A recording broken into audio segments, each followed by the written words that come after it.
This video is intended to show you the movements that are difficult to describe in the back mechanic book.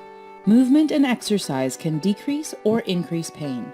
Use the guidelines in the back mechanic book to guide your decisions on which to do and which to avoid.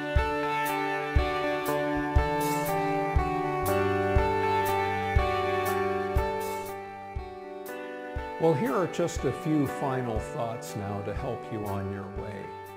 One is, how do you know when to progress an exercise, or whether you should do a new exercise, or whether you might want to try swimming or something like that?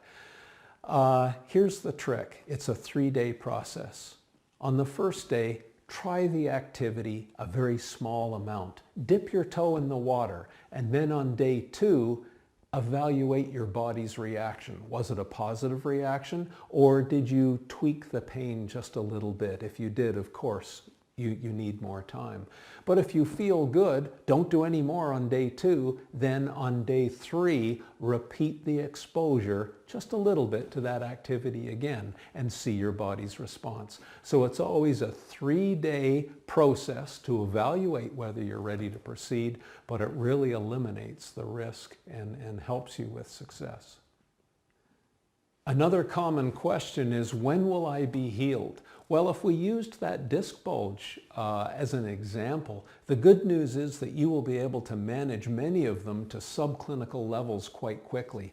That means that if you remove the cause, it will shrink.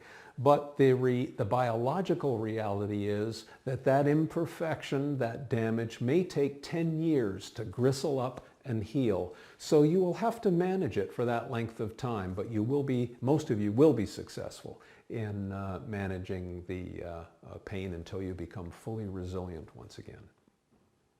Another common question is, how often do I perform my exercise? Well, here's a general rule of thumb. If your tolerance is very low, say perhaps you could take 5 steps before the pain starts. Only take 3. Don't trigger any pain. But take 3 steps getting out of your chair every 20 minutes or every half an hour. But slowly, as you build tolerance, you increase the exposure and you reduce the time spent doing the training activity each session. So eventually, instead of doing a very small exposure every 20 minutes, you might say, I'm going to walk 15 minutes 3 times a day. And then eventually you'll be able to find yourself enjoying a pain-free afternoon hike in the woods.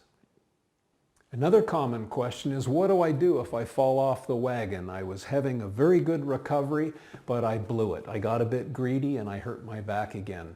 Well, the answer is you get right back on the wagon. You go back to the early principles in your program, detailed in back mechanic, and follow them.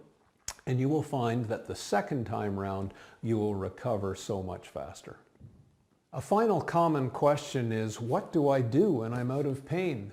Well, then we move on to my next book and program, Ultimate Back Fitness and Performance, and it will show you how to regain and hopefully even surpass your previous athleticism.